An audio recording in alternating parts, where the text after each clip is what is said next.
Baik, selamat berjumpa kembali di video pembelajaran mata kuliah pemodelan dan simulasi. Jika pada sebelumnya kita telah mempelajari tentang bagaimana menggambarkan dan membentuk model dengan diagram Stoke-Flow, dan juga bagaimana mengevaluasi tingkat kesalahan dari pendekatan numerik menggunakan Euler maupun Runge-Kutta 2, dan kita telah mempelajari sama-sama tentang solusi analitik dengan solusi persamaan diferensial. Nah, pada pertemuan kali ini kita akan membahas tentang beberapa contoh pemodelan dan simulasi pada bab gerakan dan interaksi. Pada bagian pertama ini kita akan membahas dua materi yang paling atas, yaitu gerak benda jatuh bebas dan juga gerak benda jatuh dengan gesekan udara. Selain itu kita juga akan membahas tentang gaya tolak pegas. Nanti di sini kita asumsikan bahwa pegas itu adalah pegas yang dia tidak memiliki hambatan. Kemudian yang terakhir kita akan membahas simulasi tentang bagaimana keregangan tali pada kasus banji jam, yang konsepnya sama seperti pegas. Baik, kita langsung mulai untuk pembahasan yang pertama.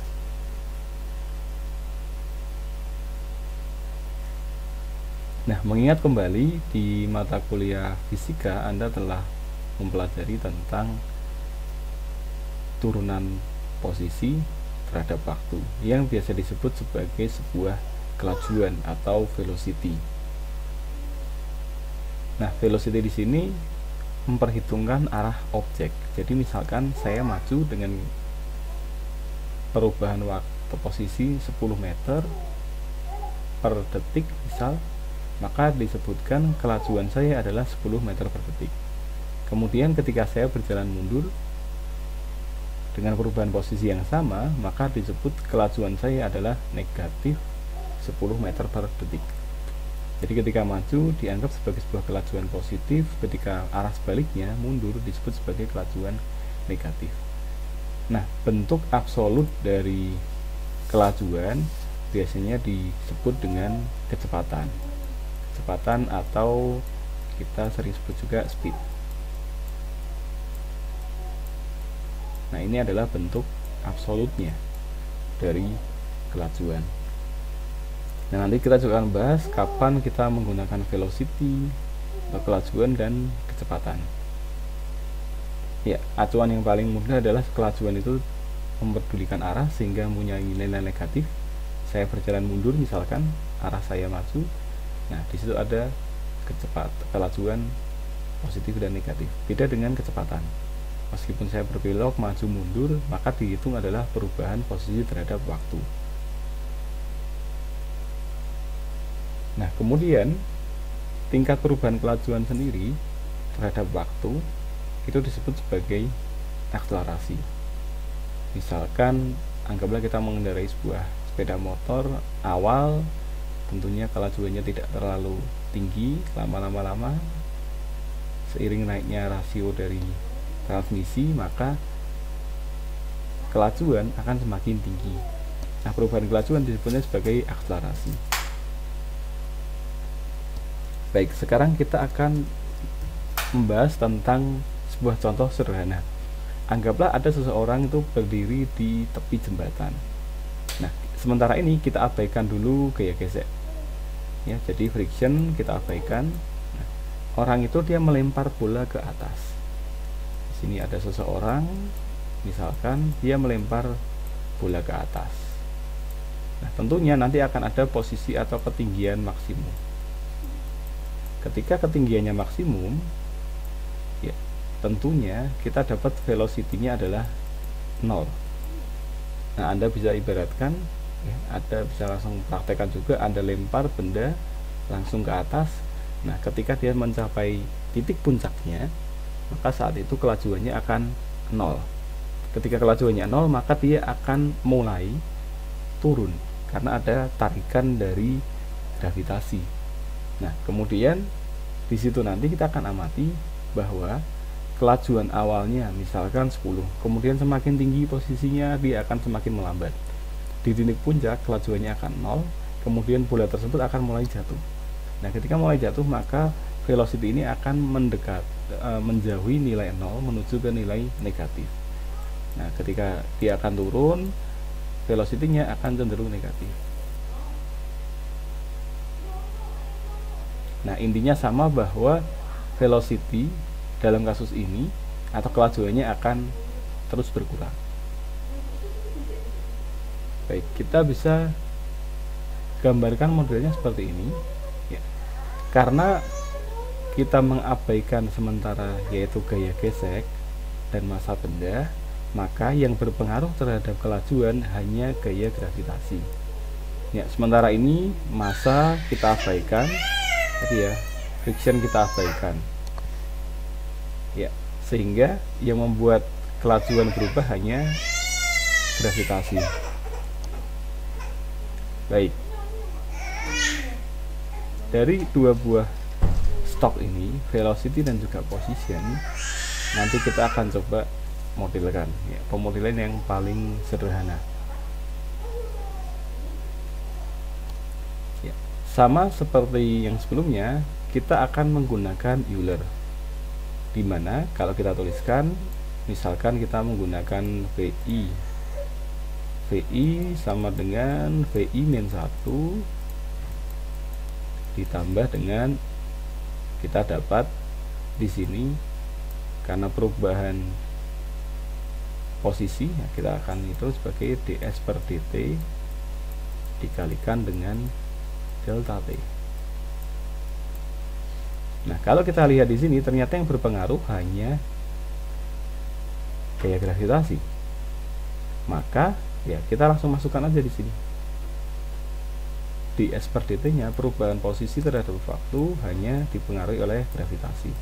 Ya, kalikan dengan delta t, maka kita akan dapat VI-1 ditambah.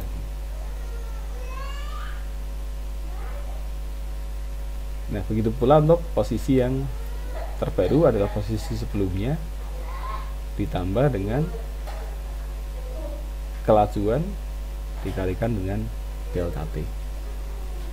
Nah, ini kalau kita tuliskan dalam persamaan diferensial, maka adalah perubahan kelajuan dv per dt. Ya, kembali mengingatkan tidak semua perubahan variabel terhadap waktu mempunyai nama khusus. Ya, sebelumnya kita telah membahas tentang perubahan jumlah penduduk terhadap waktu disebut sebagai pertumbuhan. Di sini kita punya dua contoh lagi, yaitu perubahan posisi terhadap waktu disebut sebagai kelajuan, dan juga satu lagi yaitu perubahan kelajuan terhadap waktu disebut sebagai akselerasi. Baik, kita langsung implementasikan kasus ini. Contoh di sini kita punya kelajuan awal yaitu 15. Satuan di sini bisa kita anggap 15 meter per detik. Lalu ketinggian awalnya kita anggap 11. Ya, jadi posisi orang itu ketika melempar bola dia berada 11 meter di atas tanah. Nah, karena kasusnya tadi dia berdiri di tepi jembatan. Kemudian gaya gravitasinya di sini kita bisa deklarasikan negatif, karena ketika bola dilempar ke atas, gaya gravitasi itu akan menarik ke bawah. Maka kita bisa tuliskan dalam notasi negatif. Baik, simulasi awal yaitu kita mulai dari 0 hingga 4 detik dengan delta t nya kita asumsikan adalah 0,25. Nah, dari persamaan berikut kita bisa langsung masukkan, yaitu perubahan velocity ya. Velocity yang berikutnya I plus 1 adalah velocity saat ini ditambah dengan G gravitasi kalikan dengan delta t ya, sama dengan ini. Sementara untuk S atau posisi adalah posisi sekarang ditambah dengan posisi yang terbaru ini dikalikan dengan delta t ya. Dan terakhir kita hitung variabel waktunya untuk bisa melakukan plotting ke sumbu XY. Lalu kita tinggal plot antara waktu dan juga kelajuan, lalu kita tambahkan garis lagi yaitu posisi. Ya, kita akan jalankan. Nah, kita baca grafik seperti ini. Ketika posisi benda dilempar, dia akan naik. Lama-lama dia akan naik. Nah, sampai di ketinggian puncak di sini, maka kecepatannya, kelajuannya dia akan 0. Kita bisa lihat di sini.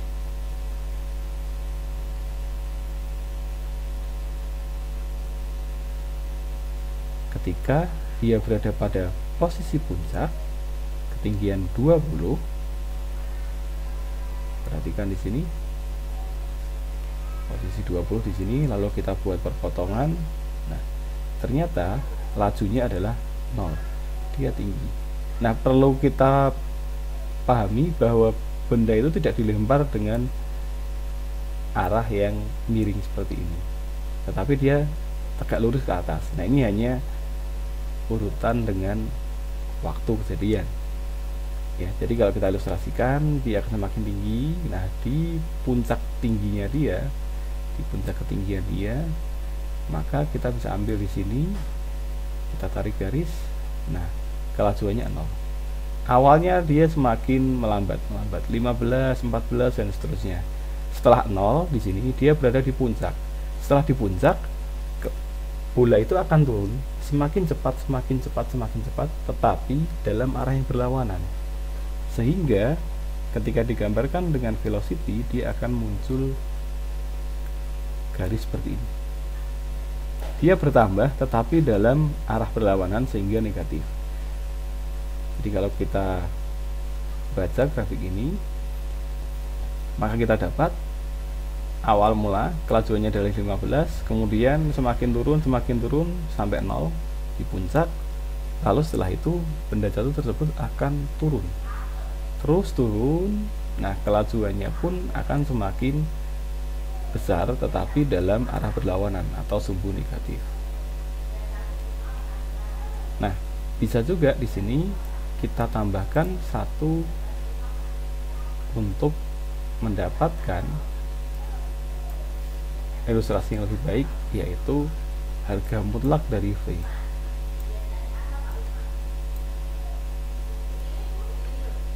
Yang berarti adalah kecepatan. Nah, kita bisa buat di sini. Ya. Benda ketika dilempar dia akan melambat, di puncak melambat, kemudian turun, dia akan turun semakin cepat, dan kemudian jatuh ke dasar tanah. Ya, kira-kira seperti itu untuk kasus benda yang kita lempar ke atas menuju ketinggian puncak, kemudian setelah itu dia akan memulai untuk laju negatif, bendanya akan turun, ya, lajunya akan semakin tinggi dalam arah yang berlawanan sehingga dituliskan dalam nilai negatif. Kita bisa perhatikan, bandingkan antara posisi variabel ini, variabel posisi dengan variabel velocity. Nah, kita perhatikan di variabel posisi, kita lihat posisi tertingginya ada pada iterasi ke 7, yaitu 20,6. Jadi awal dia dilempar, ketinggiannya 11, naik 14, 16, 18, 19, 20,5, 20,6. Pada iterasi ke-7 ketinggiannya mencapai puncak. Sekarang kita lihat velocity pada iterasi ke-7. Ya, dia yang paling mendekati 0. Awalnya cepat 15, melambat, di puncak dia mendekati 0. Nah, setelah itu sudah mulai turun. Ya, lajunya semakin cepat tetapi arahnya berlawanan. Bola yang tadinya naik ke puncak melambat, setelah itu bendanya akan mulai jatuh dulu.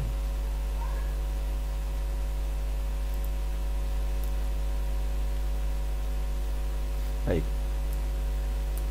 Nah, sampai contoh di sini Anda bisa coba implementasikan. Anda bisa pause video ini, dan setelah Anda sudah implementasikan, silakan untuk melanjutkan ke pembahasan yang berikutnya. Nah, sekarang kita tambahkan gaya gesek. Nah, mengulang kembali di beberapa mata kuliah fisika membahas tentang beberapa persamaan tentang gaya gesek. Di sini ada beberapa contoh. Nanti kita akan kembali ke sini untuk implementasi kasus yang akan kita ambil. Nah, kasus di sini sekarang menjadi lebih kompleks. Jika sebelumnya hanya dipengaruhi oleh gravitasi, perhatikan di sini hanya dipengaruhi oleh gravitasi, maka ketika kita menerapkan gaya gesek lengkap dengan berat, maka gambar model akan sedikit lebih kompleks. Ya, ilustrasinya masih sama di sini, yaitu kita menggunakan dua buah stok, yaitu kelajuan dan juga posisi. Nah, nanti variabel speed, nah ini bisa kita peroleh tadi di contoh sebelumnya, kita hanya tinggal absolutkan nilai V, ya, maka kita tidak perlu masukkan ini ke dalam pengaruh variabel yang lain. Baik. Nah, kasus yang kita ambil selanjutnya adalah bagaimana ketika benda ini kita jatuhkan. Gerak benda jatuh bebas, namun kita perlu pertimbangkan ada gaya gesek di situ. Ya, anggaplah kita berada pada sebuah titik di sini. Kemudian benda ini kita akan jatuhkan turun ke bawah lurus. Nah, ketika benda kita jatuhkan, maka yang terjadi awal mulanya adalah kelajuannya akan semakin tinggi, semakin laju, tetapi perlu kita catat dan perlu Anda ingat juga bahwa setiap benda itu dia punya kelajuan maksimal. Nah, contohnya misalkan kita kita jatuhkan benda, anggaplah benda itu kita jatuhkan dari ketinggian yang maksimal.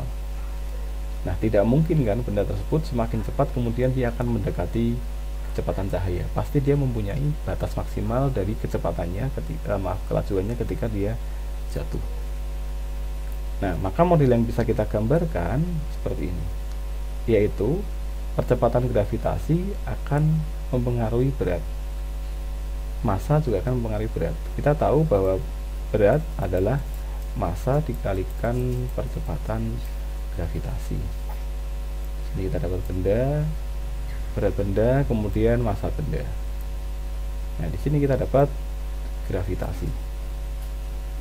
Nah, berat adalah massa dikalikan gravitasi. Nah, kemudian berat benda itu akan mempengaruhi gaya total. Semakin berat bendanya, tentunya gaya totalnya juga akan semakin tinggi. Begitu pula gaya gesek. Semakin tinggi gaya geseknya, dia akan menghambat daripada gaya total. Kita bisa ilustrasikan, misalkan kita menjatuhkan sebuah batu yang berat dari ketinggian misalkan lantai 7, kemudian kita jatuhkan. Nah, ketika dia menyentuh tanah, tentu gaya totalnya akan jauh lebih besar dibandingkan ketika kita menjatuhkan sebuah styrofoam misal, yang memiliki massa ringan, tentunya beratnya akan ringan. Nah, sama pula untuk mendapatkan gaya gesek, maka yang dipengaruhi oleh yaitu radius benda dikalikan dengan, misal kita anggap bendanya itu lingkaran, maka kita kalikan pi r kuadrat, mendapatkan yaitu luas penampang. Anggaplah Anda jatuhkan bola. Nah, semakin besar bolanya, tentunya akan semakin tinggi juga gaya gesek yang dialami bola tersebut. Nah, semakin berat dan semakin kecil luas permukaannya, maka dia akan semakin tinggi gaya totalnya. Sebaliknya juga, ketika luas wilayahnya luas penampangnya semakin besar, maka akan menambah gaya gesek. Menambah gaya gesek otomatis dia akan mengurangi total force. Kita bisa tuliskan misalkan total force di sini, kita pakai F besar. Nah, adalah misal kita bisa asumsikan yaitu berat benda dikurangi dengan gaya gesek. Atau kita juga bisa tuliskan misalkan gaya geseknya dalam notasi negatif seperti ini, ditambah dengan negatif L. Nah, kemudian berat benda dan juga massa benda tadi akan berpengaruh ke akselerasi. Nah, kalau sudah sampai sini maka modelnya akan sama. Anda perhatikan dengan kasus yang sebelumnya. Baik, kasusnya seperti ini. Sekarang kita tentukan variabel untuk contohnya. Massa benda adalah setengah kilogram, kemudian percepatannya adalah negatif. Kita menggunakan arah negatif karena gaya geseknya dia berada pada arah ke bawah. Kemudian radiusnya atau diameter dari benda tadi, ya, kita anggap bendanya itu permukaannya lingkaran, dia jatuh lurus ke bawah, adalah 0,05 meter, ya, atau 5 cm. Kemudian persamaan untuk beratnya adalah massa dikalikan percepatan gravitasi. Kemudian projected area atau luas penambangnya adalah, ini adalah rumus lingkaran, yaitu pi dikalikan r kuadrat. Nah, gaya geseknya air friction perlu kita ambil catatan di sini. Negatif 0,65 ini diperoleh dari mana? Kembali ke contoh ini. Kita menggunakan gaya gesek Newton di udara, yaitu 0,65 dikalikan luas penambang dikalikan dengan kelajuan kuadrat. Nah, masalahnya ketika kelajuan kuadrat, maka ketika nilai negatif dia akan kembali positif. Nah, untuk mengatasinya kita bisa ganti di sini menjadi V dikalikan dengan speed atau V dikalikan dengan absolute V, sehingga nilai negatifnya akan tetap bisa ditampilkan.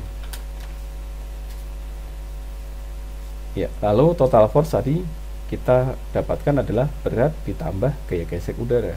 Sebelumnya kita bisa tuliskan berat dikurangi gaya gesek atau berat ditambah dengan negatif gaya gesek. Karena di sini konstanta kita menggunakan sudah negatif, ya, maka kita gunakan operator positif. Atau misalkan kita mau ganti di sini negatif dengan positif, boleh kita hilangkan, negatifnya kita kurangkan. Ya, karena kembali lagi gambar model itu kenapa dia tidak menggunakan operator di dalam gambarnya, misalkan massa kali percepatan gravitasi, kenapa kita tidak berikan perkalian di sini? Kemudian kenapa kita tidak berikan penjumlahan atau pengurangan? Ya, karena sifatnya kita bisa menentukan besaran dari koefisien yang nanti contoh di sini negatif yang mempengaruhi dari operator yang akan digunakan. Misalkan ini kita ganti negatif, maka kita hilangkan tanda negatif di sini. Nah, selanjutnya akselerasi adalah gaya total dibagi dengan massa. Kemudian selanjutnya pada garis ini ke bawah Anda sudah pahami yang ini. Perbedaannya hanya ada variabel speed atau kecepatan, yaitu absolut dari atau harga mutlak dari velocity atau kelajuan. Ya, posisi awalnya ketinggiannya adalah 400 meter. Benda ini ketika kita jatuhkan, kelajuan awalnya 0. Jadi kita pegang benda, anggaplah kita berada di sebuah ketinggian gedung yang tingginya 400 meter. Kita di puncaknya, kita di tepi gedung. Kemudian kita jatuhkan benda yang bentuknya lingkaran tadi, ya, sesuai dengan ini bentuknya lingkaran. Kita jatuhkan, nah, lama-lama dia akan semakin tinggi kelajuannya, namun ada kelajuan puncaknya. Ya, ilustrasinya misalkan Anda jatuhkan benda ringan seperti styrofoam, ya, tentunya gaya geseknya dia besar, massanya kecil, beratnya kecil, ya, dia akan jatuh tidak akan secepat atau selaju dari misalkan kita jatuhkan lempeng besi, ya, dari tempat yang sama. Baik, kita bisa buat grafiknya seperti ini. Oke, kita langsung implementasikan, yaitu kasus ini massanya setengah kilo, gravitasinya adalah negatif 9,81, kemudian jari-jarinya dari lempengan lingkaran yang kita jatuhkan tadi adalah 5 cm. Kemudian rumus untuk luas penampangnya adalah rumus lingkaran. Kelajuan awal 0, posisi awalnya adalah 400 meter di atas tanah. Kita akan simulasikan hingga 15 detik. Baik, satu catatan yang penting, ketika kita ingin memvalidasi model, kita bisa langkah yang paling awal. Perhatikan, ada beberapa variabel yang dia masuk ke dalam sebuah loop. Contoh ini, dia masuk ke dalam sebuah loop.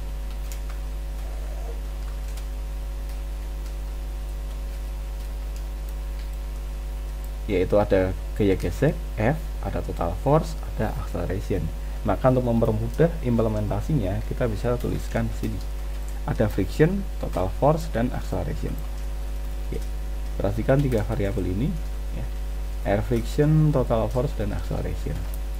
Nah, sementara yang lain seperti radius, kemudian luas penampang, berat, gravitasi, dan massa, kita cukup deklarasikan di sebelum proses looping, karena kelima variabel ini ya, dia tidak berubah. Berbeda dengan variabel yang lain, yang 3 ini. Dia akan berubah mengikuti dari perubahan stok dalam kasus ini, yaitu kelajuan dan juga posisi. Baik. Sehingga kita bisa langsung implementasikan. Nah, perhatikan bahwa awal mula kelajuannya itu 0. Ya, benda itu kita jatuhkan awalnya lambat, lalu dia semakin laju sampai perhatikan dia punyai kelajuan yang maksimal. Ya, sama ketika Anda misalkan jatuhkan sebuah kotak kardus dari gedung, ya dia tidak akan secepat misalkan Anda jatuhkan bola besi, ya, karena luas penampangnya lebih besar dan beratnya lebih kecil, sehingga lajunya ya maksimal misalkan hanya 10 meter per detik. Sementara kalau misalkan dengan bola besi kita bisa misalkan lajunya mungkin bisa sampai 100 meter per detik. Nah, begitu pula posisinya, ketinggian awalnya 400, kemudian lama-lama dia akan turun terus sampai dia menyentuh tanah. Ya, pada detik kira-kira ke hampir ke 15.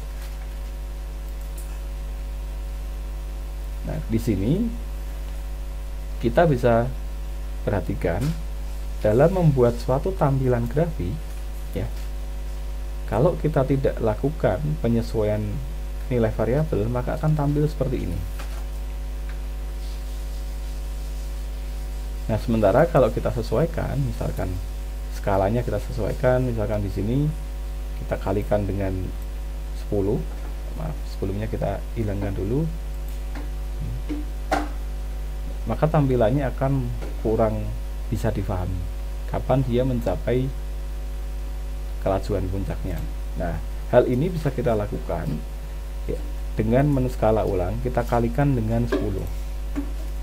Nah, sehingga akan nampak, oh ternyata dia sampai ke kelajuan puncaknya kira-kira di detik ke-8. Mulai ke-8, akselerasinya sudah akan semakin melambat.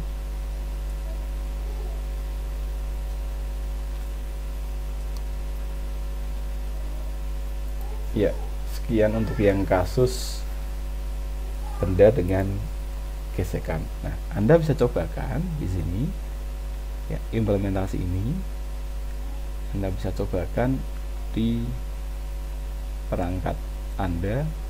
Silahkan gunakan logika ini dengan tools yang Anda kuasai, bahasa pemrograman yang Anda kuasai. Nah, Anda bisa jeda video ini untuk mengimplementasikan contoh kasus benda jatuh dengan gesekan. Nah, jika sudah, Anda bisa lanjutkan ya. Tadi ini yang sudah kita skala ulang.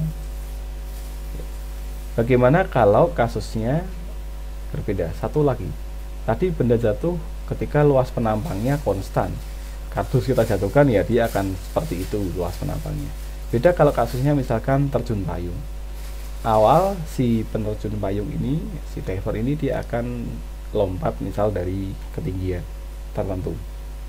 Kemudian pada ketinggian misalkan sudah mencapai 1000 meter misalkan di atas tanah, dia membuka parasut. Nah, maka tadinya gaya gesek udara itu kan hanya terjadi pada tubuhnya. Nah, ketika parasut dibuka, maka luas penampang dari parasut akan memberikan gaya gesek yang sangat tinggi, ya, gaya hambat yang sangat tinggi juga. Nah, sehingga kita perlu buat satu kondisi baru. Di sini kita bisa buat kondisi, ya, misalkan kita pakai if then. Nah, ketika misalkan dia ketinggiannya dari 400 meter. Nah, ketika dia sudah mencapai 100 meter, maka dia akan buka parasut. Nah, ketika buka parasut, maka luas penambangnya tadinya orangnya misalkan kira-kira radius badannya kita sederhanakan misalkan tadinya hanya 0,5 meter.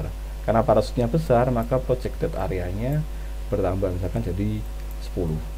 Ya, jadi gaya geseknya tidak hanya mengenai tubuhnya, tapi mengenai parasut yang dia kenakan. Baik. Nah, kasusnya di sini, jika dia mencapai posisi yang ditentukan, misalkan lompat dari 400 kemudian buka parasut ketika ketinggiannya 100, maka luas penampangnya dia akan bertambah. Contoh di sini kita pakai 28 ya. Nah, ini konstanta, ini contoh bebas, kita mau pakai berapapun boleh. Jadi awal mula ketika posisinya lebih besar atau lebih tinggi dari posisi dia membuka parasut, maka luas penampangnya atau si orang tadi tetap 0,4. Dianggap lebar orang ini 40 cm, ya, posisi dia ketika jatuh. Ya, tentunya dengan posisi apakah kepalanya di bawah atau seperti apa. Kemudian kalau posisinya itu sudah lebih kecil dari posisi buka, misalkan Anda harus buka parasut 100 meter di atas tanah. Nah, maka ketika ini lebih kecil, misalkan dia sudah turun, anggaplah posisinya, posisi opennya misalkan 100. Awal mula dia 400, lebih tinggi kan. Nah, masih hanya orang saja yang kena gaya gesek. Kemudian 200, ya, masih gaya geseknya tetap, ya. Kemudian dia turun nih ke 99, semakin turun. Nah, maka berlaku kondisi yang selanjutnya. Dia membuka parasut, maka luas penampangnya parasut tadi akan sangat besar dan gaya geseknya juga akan semakin besar. Baik. Ini ketika kita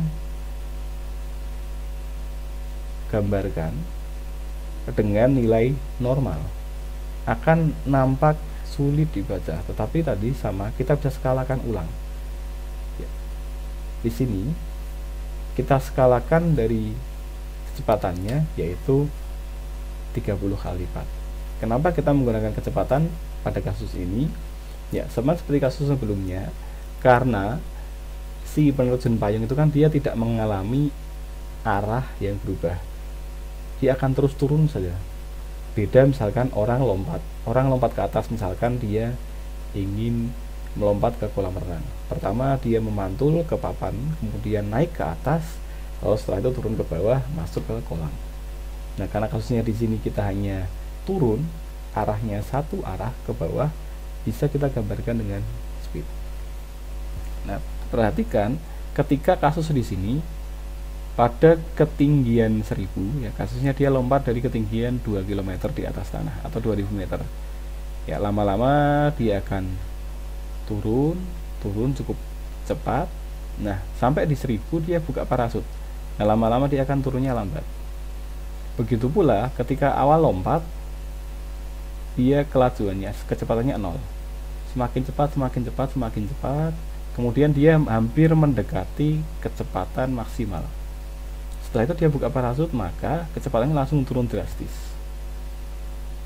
Ya, setelah itu dia akan datar seperti ini, ya, karena tadi Anda kalau perhatikan orang ketika dia menggunakan parasut ketika terjun, ya dia akan turunnya konstan karena dia sudah mencapai kelajuan maksimum tadi atau kecepatan maksimum. Ya, sama di kasus ini kita bisa ilustrasikan ya. Orangnya misal dianggap masanya adalah 90, kemudian beratnya ya kita anggap adalah 90 kg. Dia akan membuka parasut di ketinggian 1000, ketinggian awalnya 2000, kemudian lama dari simulasinya 40 detik, deltanya adalah 0,0005 ya.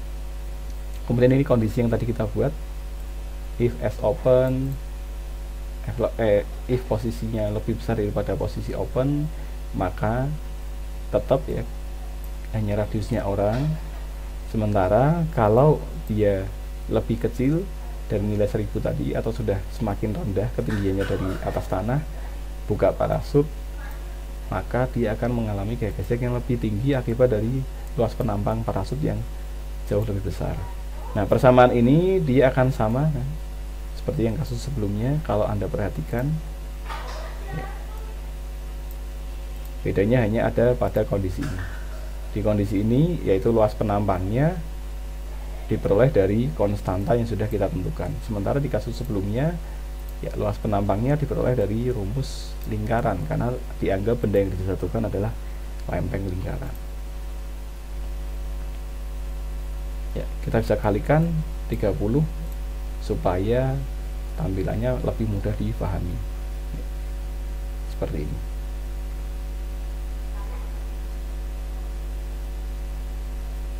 Baik, Anda bisa implementasikan kasus ini ya, hanya tinggal menambahkan satu kondisi ke dalam loop. Nah, ini masuk ke dalam loop ya. Anda bisa perhatikan juga di contohnya ya, loopnya sekarang menjadi lebih besar ya. Ini variabel akan masuk ke dalam loop. Jadi Anda perhatikan variabel ini, projected area yang sebelumnya tidak masuk loop sekarang masuk ke dalam loop. Nah, Anda perhatikan. Jadi ini adalah salah satu cara untuk kita mengimplementasikan model ke dalam perulangan. Nah, jika sudah seperti ini ya tentunya itu akan lebih mudah kita implementasikan. Oh, ternyata ini masuk loop, maka apakah sudah tepat? Ya, tepat seperti ini. Nah, Anda bisa jeda untuk implementasikan kasus yang berikut. Nah, jika sudah, Anda bisa lanjutkan. Sekarang kita akan bahas satu lagi, yaitu topik kedua tentang gaya pegas. Ya, kembali lagi mengingat mata kuliah fisika yang pernah Anda pelajari, yaitu ketika kelenturan pegas itu akan memberikan gaya tolak dengan arah berlawanan. Misalkan Anda punya sebuah pegas, Anda dorong, kemudian Anda lepas, ya, dia tentunya akan menolak ke arah berlawanan. Ketika Anda tarik juga, dia akan kembali ke posisinya. Ketika regangkan, dia akan kembali ke posisinya. Ketika kita tekan, dia juga akan kembali ke posisinya. Nah, di sini ada konstanta pegas, yaitu K. Nah, kasus di sini kita akan menggunakan hukum Hooke, yaitu gaya tolak pegas adalah konstanta pegas dikalikan dengan perpindahan. Perpindahan ini adalah seberapa, kalau misalkan pegas, seberapa panjang dia Anda tarik atau Anda dorong. Ya, semakin pegas itu Anda tarik, ya tentunya dia akan gaya tolaknya semakin besar juga. Begitu pula ketika semakin Anda dorong, maka gaya tolaknya semakin besar juga. Nah, ini kasusnya, ini panjang mula-mula, kemudian kita tarik ke atas, ya, maaf, kita tarik ke bawah, maka gaya tolak pegasnya, restoring force-nya, dia akan ke arah yang berlawanan. Begitu pula ketika pegas ini kita dorong ke atas, dia akan gaya tolaknya dalam sumbu yang berlawanan. Nah, kita ilustrasikan, misalkan kita gantungkan pegas ini seperti ini. Kita gantungkan pegas ini dengan benda, kemudian benda itu dia akan menarik pegas, ya. Pegasnya akan meregang. Setelah itu kita tarik lagi, kita regangkan lagi, lalu kita lepas. Nah, kasusnya di sini adalah pegas itu tanpa peredaman, jadi tidak ada gaya lain seperti gaya gesek yang berpengaruh dan gaya yang di luar dari yang kita definisikan di contoh ini, karena contohnya kita pakai yang sederhana dulu ya, sebelum nanti satu lagi contoh yang lebih kompleks. Nah, ada beberapa variabel yaitu panjang semula ya adalah panjang bebas. Panjang bebas ini panjang pegas tanpa beban. Kemudian panjang semula yaitu panjang pegas ketika kita gantungkan sebuah beban. Kemudian setelah itu ada weight displacement ya. Seberapa perbedaan antara ini benda unweight length atau panjang bebas dikurangi dengan panjang semula. Kemudian ada initial displacement yaitu benda tadi kita tarik lagi dengan tangan kemudian kita lepaskan. Nah, panjang tarikan tadi disebut sebagai initial displacement. Jadi ini pegasnya panjangnya segini, kemudian kita gantungkan benda jadi seperti ini, lalu kita tarik lagi. Nah, setelah tarik kita lepas, maka dia akan ada gaya tolak ke atas. Baik, kasusnya masih tentang gaya tolak atau tentang gerakan benda. Nah, sehingga kalau Anda perhatikan ya ada sedikit kemiripan dengan contoh yang sebelumnya. Oke, nah di sini gaya redam pegasnya kan kita abaikan ya. Sama seperti sebelumnya di kasus gaya benda jatuh bebas, di situ tidak mencantumkan gravitasi. Nah, maka beberapa variabel di sini kita akan buang. Ya, tidak ada peredaman yang kita masukkan ke dalam variabel ini. Nah, pada kasus ini kembali kita akan perhatikan loop variabelnya adalah ini. Ya, dia akan loop terus.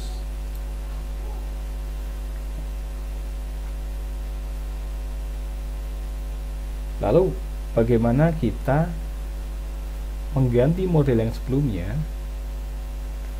dengan kasus yang terbaru? Karena ada kemiripan kasus dengan yang contoh sebelumnya. Baik. Jika sebelumnya karena kasusnya adalah benda jatuh, maka kita menggunakan satu stok yaitu position atau posisi. Di sini kita ganti dengan panjangnya, panjang dari pegas. Atau nah, dalam kasus ini karena kita tidak akan mengamati posisi dia tetapi seberapa peregangan pegas itu, maka kita bisa ganti dengan panjang pegas. Nah, tadi kita sudah dapat panjang pegasnya adalah panjang pegas semula ini ditambah dengan panjang pegas setelah diberikan benda dan setelah kita tarik, kemudian tadi kita akan lepaskan kasusnya.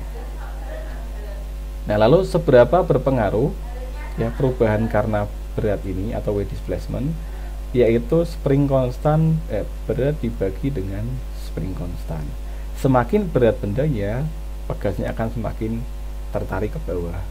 Begitu pula kalau pegasnya semakin kuat ya, maka pegas itu akan semakin pendek ya terhadap tarikan dari benda tadi.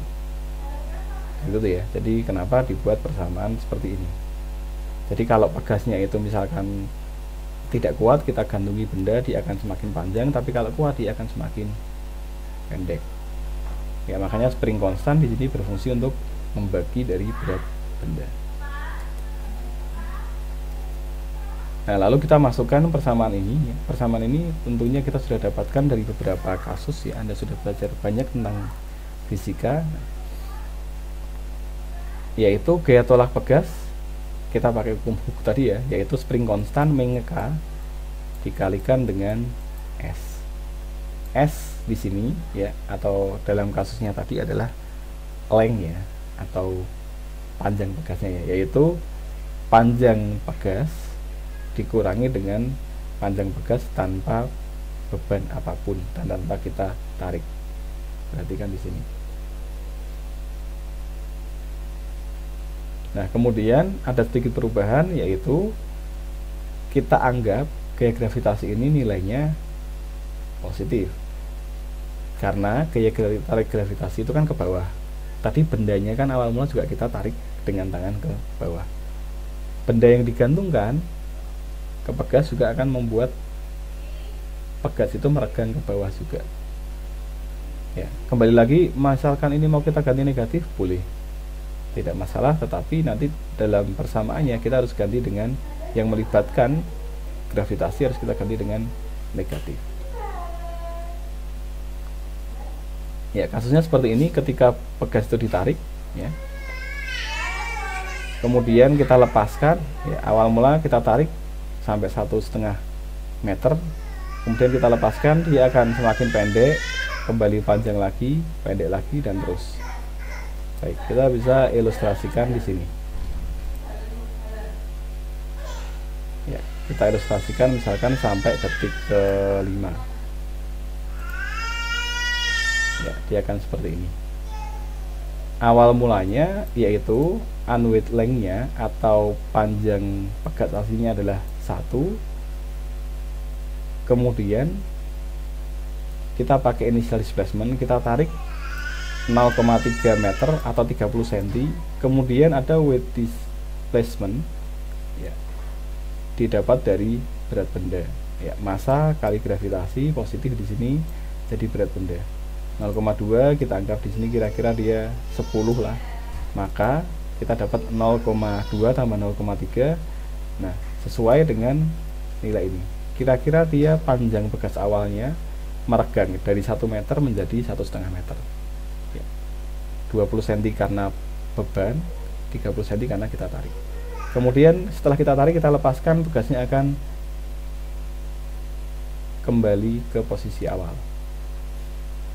Terus seperti ini. Ketika kita tarik, pegasnya akan naik ya, naik. Kemudian setelah itu dia akan turun lagi, naik lagi, turun, terus mantul seperti ini. Nah, karena di sini kasusnya adalah undamp atau tanpa peredaman, maka misalkan kita tambahkan TN-nya sampai misal 20 detik. Nah, pegasnya akan konstan seperti ini.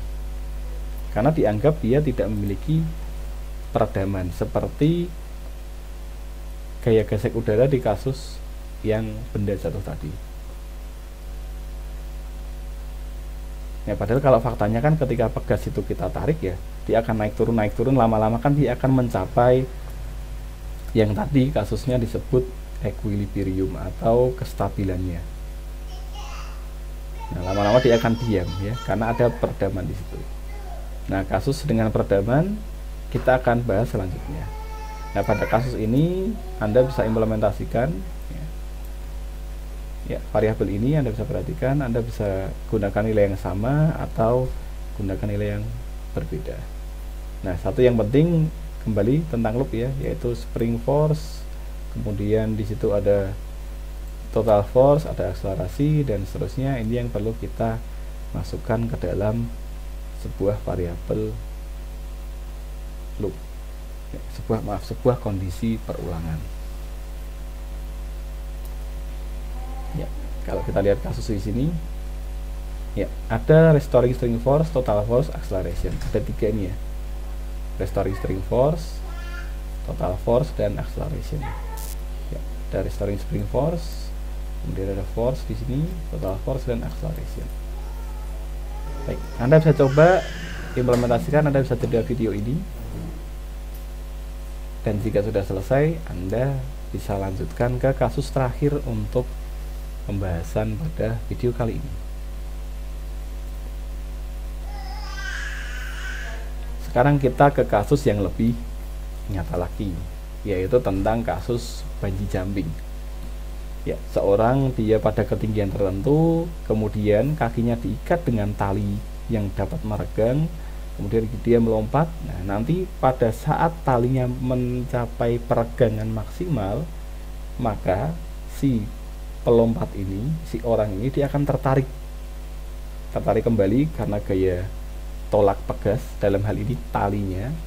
Orang itu akan naik, kemudian akan turun lagi ke bawah, terus kemudian talinya meregang lagi, maksimal dia akan turun terus. Setelah itu sampai maksimal, dia akan kembali naik ketinggian maksimal, orangnya akan turun. Kemudian setelah itu pegasnya meregang maksimal, orangnya akan terlempar naik, terus seperti itu. Nah, lama-lama orang ini pasti dia akan mencapai seimbangan ya. Nah, akan menggantung aja di tali tersebut. Baik. Lalu apa yang perlu kita rubah dalam kasus ini? Ya, di sini kita perhatikan ada sedikit saja perbedaan dengan kasus pegas tanpa peredaman. Kalau Anda perhatikan, ya, di sini kita sudah mempedulikan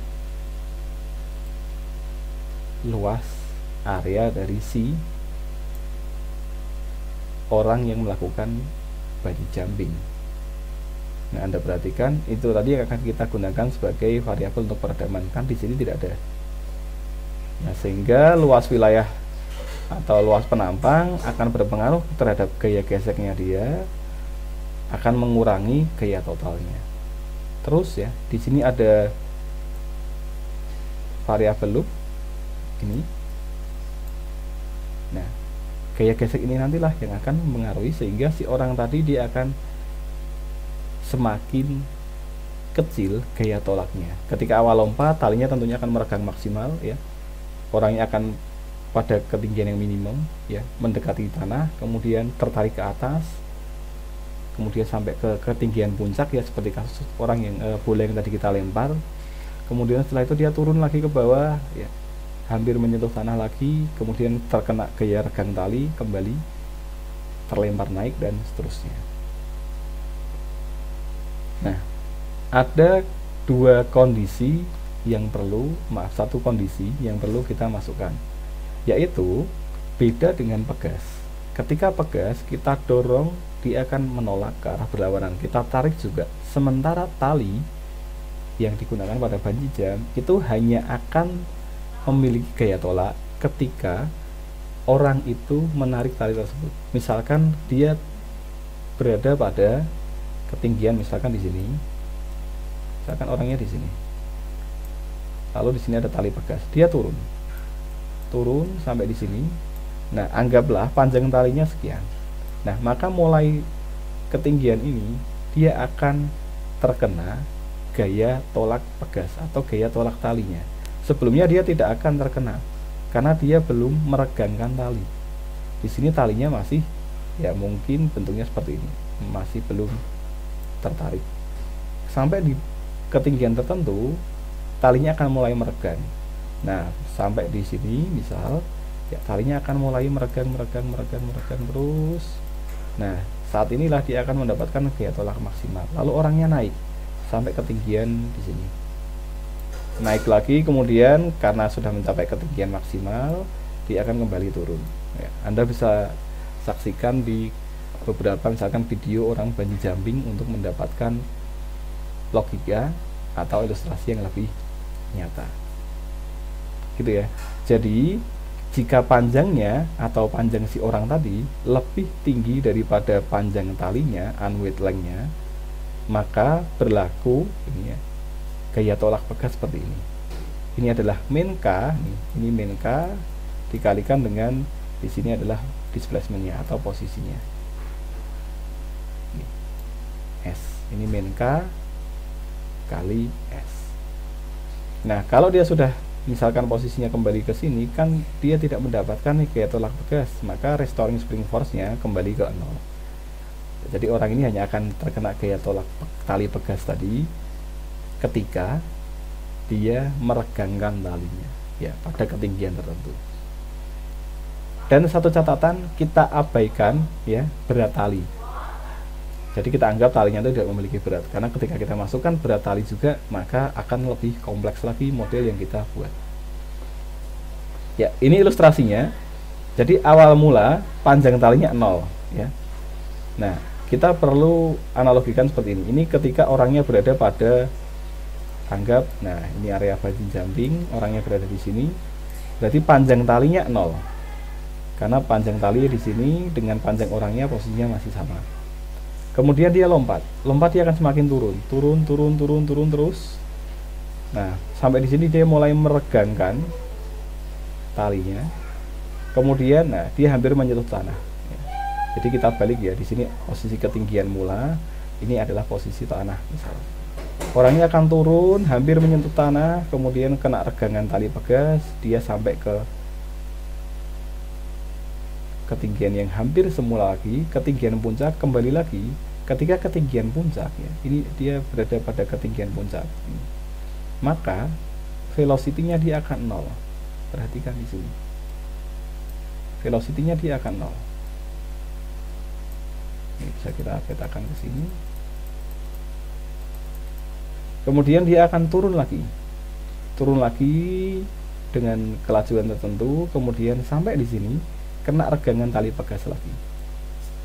Nah, momen saat dia terkena regangan gaya tolak tali pegas tadi hampir menuju ke atas, maka ya sama, kelajuannya akan 0. Jadi orang ini melambat dalam dua posisi, yaitu ketika di bawah, ya, tadinya dia turun, terus sesaat sebelum dia terlempar naik, kemudian dia naik. Di puncak sesaat sebelum dia kembali turun, ya, dia akan mengalami velocity atau kelajuan 0. Nah, kita bisa buat skala ulang, ya, seperti ini. Dalam kasus bungee jump,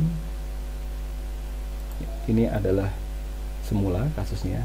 Kita bisa skalakan ulang, misalkan supaya lebih mudah difahami, kita buat menjadi kecepatan. Kemudian kita kalikan misalkan dengan konstanta 7. Nah, sehingga kita bisa lebih mudah pahami. Ya, perhatikan pada peregangan maksimal ini orangnya berada di bawah, ya, ketarik sebelum dia tertarik ke atas, ya, kembali lagi dia akan 0. Jadi ketika lompat semakin cepat sampai di bawah, ketarik ke tali pegas, dia naik sampai di puncak, melambat lagi, kemudian setelah itu turun sampai di bawah, dia terkena tali pegas lagi, naik lagi, dan seterusnya. Nah, berbeda dengan kasus yang tadi pegas tanpa peredaman, di sini karena ada peredaman, maka ketika misal kita lakukan simulasi yang lebih panjang, misalkan sampai waktu ke 200, ya, maka yang kita peroleh ini gaya regang pegasnya juga akan semakin kecil, ya, lama-lama dia akan menggantung pada tali dan mencapai equilibrium atau sampai ke peregangan yang hampir mendekati 0. Ya, kalau Anda pernah main bungee jumping, ketika Anda lompat, Anda biarkan terus, ya, lama-lama Anda akan tergantung ke tali, tidak akan memantul lagi. Ya, itulah yang disebut sebagai equilibriumnya. Baik, sekian untuk kasus gaya gesek benda jatuh dan juga gaya tolak pegas. Ya, ini ketika kita ilustrasikan dengan menggunakan kecepatan. Nah, soal apakah kita menggunakan velocity atau speed, ya, kelajuan atau kecepatan, ini tergantung dari kebutuhan kita. Biasanya beberapa kasus simulasi ketika klien meminta kita mensimulasikan sebuah kejadian, dia meminta untuk semudah mungkin grafik itu dipahami oleh mereka sebagai orang awam. Nah, makanya kita perlu untuk selalu melakukan validasi terhadap pihak yang memerlukan simulasi yang diinginkan. Artinya tidak ada acuan baku apakah harus konstanta seperti ini, apakah tampilannya harus seperti ini, tidak. Kita sesuaikan dengan kebutuhan dari klien pada kasus tertentu. Nah, biasanya simulasi itu paling banyak memang digunakan dalam pembelajaran beberapa mata pelajaran, misalkan fisika, kemudian matematika, kimia, dan sebagainya. Ataupun simulasi untuk kasus antrian, misalkan di perbankan, atau bagaimana ketika dia ingin mengembangkan sebuah kendaraan. Kira-kira kita harus mendesain dengan panjang lebar sekian supaya mendapatkan kestabilan dari kendaraan tersebut pada titik tertentu. Baik. Nah, sampai di sini dulu untuk video pembelajaran kali ini. Selanjutnya kita akan membahas tentang dua subtopik yang lain, yaitu tentang model kompetisi. Ada dua nanti yang mereka bersaing dan saling mengalahkan. Baik, sampai di sini untuk pertemuan kita di model gerakan, ya. Sampai berjumpa kembali di video selanjutnya tentang model kompetisi. Sekian dan terima kasih.